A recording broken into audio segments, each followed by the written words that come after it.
Welcome to Lift the Leadership 423, and I'm Matt Yeager, your host. Glad to have you back with us. And today I'm joined by my friend Dewey Foster. How you doing, man? Good to have you with us. Good to be here. So this will be the first interview we're actually doing. So you're number one. We've done a few episodes. That has just been me, but now you're in the mix. So Dewey's my good friend. We hang out together, and in fact, today we're at our favorite place, right? Jairus, heavenly sweets. I love it here. Yes, we got a little bit of baked goods, a little bit of something. So we're gonna hang out here just a minute. But before we do that, we're gonna hang out with you. And Dewey's got a lot of really good stuff to share. And your background, you were a college athlete, business owner. You just want to give us a little history. Well, coming from a small town in Southern Ohio, I walked on here at the University of Toledo. I always tell people I was born a Buckeye, but I chose to be a Rocket. Amen. So go Rocket, TOL. And anyway, so I walked on there on a scholarship, and I played for 3 years. And I made a defining choice after 3 years. New coaching staff came in, and I left spring ball, alternating one free safety. I came back in at number 5, and it took the wind out of my sails. I wish at that point, Matt, that I would have consulted my father or somebody, because I made an emotional decision. I said, "Oh, they don't want me here," and and I'm quitting. And that was 40. That's a really interesting statement that you just made, because this is a leadership podcast, obviously, and so there's a principle right there. Yes, amen. To not just work off of your emotions, absolutely, but give some wise counsel. Absolutely. Yeah. So that was 43 years ago, Matt, and I regret that decision today, every day. So if I can leave you with anything, is that don't make emotional decisions without consulting someone you trust. Wow, that's huge. Yeah. So from there, I quit school, playing football. I found out that I was pretty good in sales. Got some sales jobs, and then and I moved. I matriculated through the sales field. Then I was importing cars from West Germany. I did well. But then there was an issue that I always tried to fit in because I was only child, and my mom and dad. I'm not blaming them, but I was like, they married each other and they divorced each other. They remarried each other and divorced each other by the time I was 4. I go live with grandma. Thank God for grandma. However, I still felt abandoned. Yeah. And that's what was the root cause of my stuff that was going on in my life. And until I could acknowledge that, it manifested itself to a lot of different things, many addictions. I think I made addictions out of addictions. So it was on and on. But then I had a situation where I came to myself. But that's maybe for a little later. But I just want to give you the background. Today, I'm a chaplain at Lucas County Jail. I partner with the Artatum Zone in the school systems.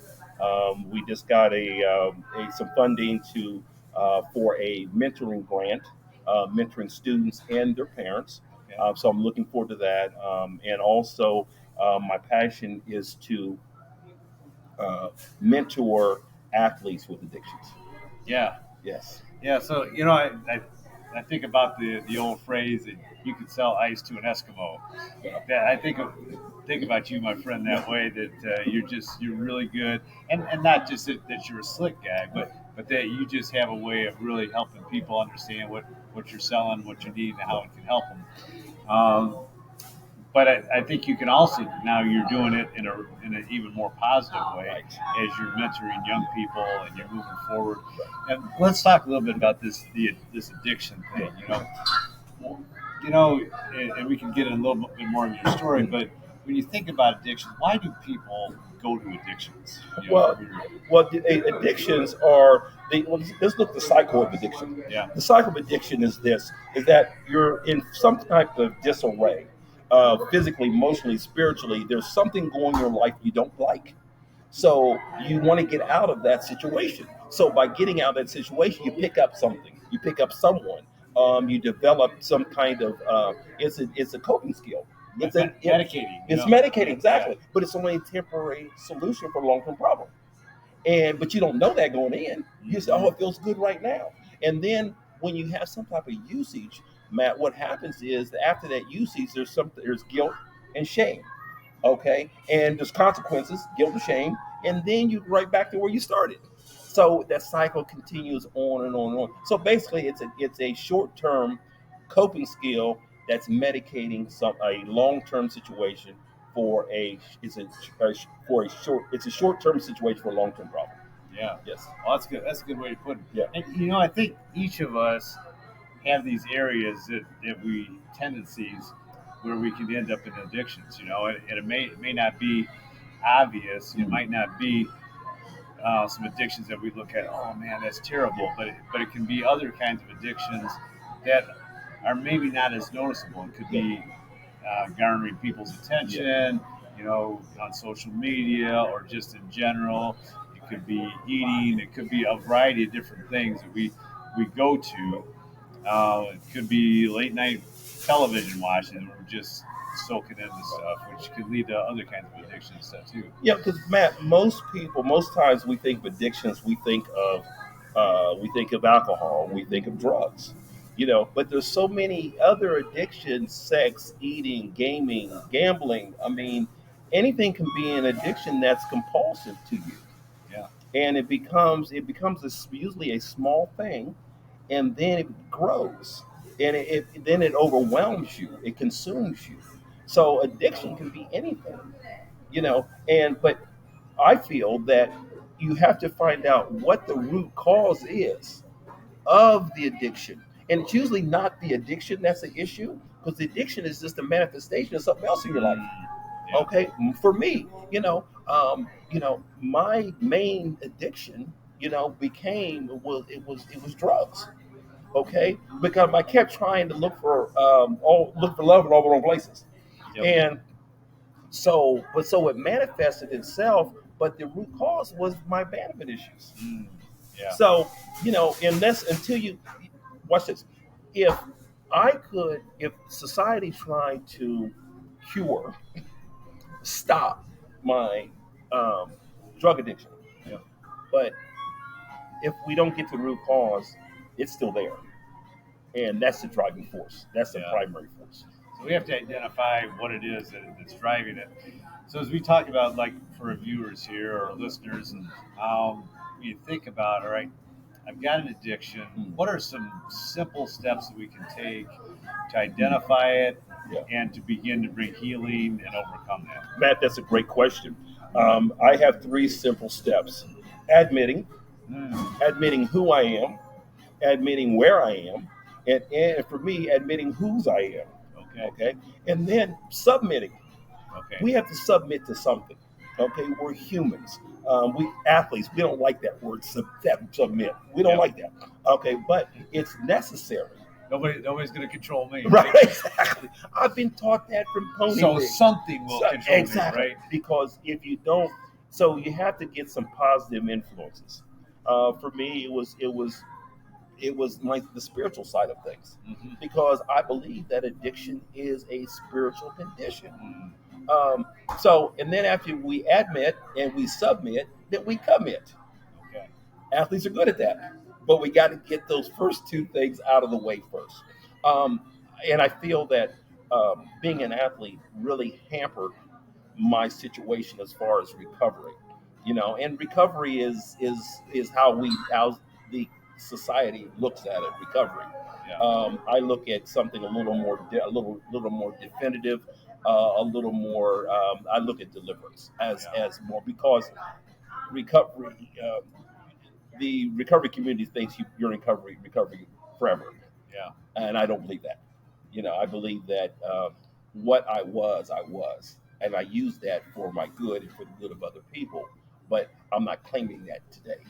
That's really good because where we've been doesn't have to Mm, dictate our future. absolutely. And I think too, and we've talked about this before. Mm, when you cut something out or you're trying to overcome that addiction, you've got to replace it with something positive in that plate. You can't just like, I'm going to cut this out and then it's empty and there's no space. Right. And that's a very key point, because most people think that I'm going to stop doing what I'm doing. And I look at it that we're going to replace it with something. Okay. So, and don't quit addiction, replace an addiction. Okay. And for me, for what worked for me was God and working out. Yeah. It's those are very important components for me. No matter what is going on, I have to really maintain my relationship with the Lord, and I have to work out. That's great. Yes. I would think there's maybe just one more piece too that we haven't talked about yet. This whole idea of triggers that we might have. There's certain things that trigger us toward that behavior. Right. So we've got to figure out how to keep away from those triggers and not just walk up to that line, right? And for that, and it's a very good point, we got to understand what those triggers are. We got to identify those triggers, and identifying is admitting. Yeah. It's as simple as that, but it's as hard as that, because that can't be a trigger. That can't. Let's look at the history. So we have to look at those things. But triggers are very important. We got to have an open mind. We have to have an open heart. Yeah. If you want, because right now, most of us are broken in some way. Do we want to be whole? Do we want to be restored? Do we want to be redeemed? Do we want to be put, because we don't want our past to define our future. Yeah, that's good. Yeah, and if we just put this in the terms of a simple example, you think of alcoholism. If I'm an alcoholic and I have a real issue with alcoholism, one of those triggers could be going to a bar. It could be the people I have around me that like to drink. So I can't put myself in those scenarios because the temptation and the pressure is going to be. So I've got to get some new friendships. I've got to have some new places to go that are different from the places that are going to take me down the path. There's an old saying, Matt, that if you go to the barbershop long enough, you're going to get a cut. So you keep putting yourself in those situations. Okay, the bad thing. I used to do that. I used to get some clean time and put on 10 pounds and feel good. And I'm going to go back and show everybody how well I'm doing. Yeah. How did that work out for me? It didn't. It didn't. Yeah. Well, thank you, my friend, for being with me. I think some really great points here. Thank you all for joining me again for this next episode here of Lifting the Leadership 423. And we'll see you next week.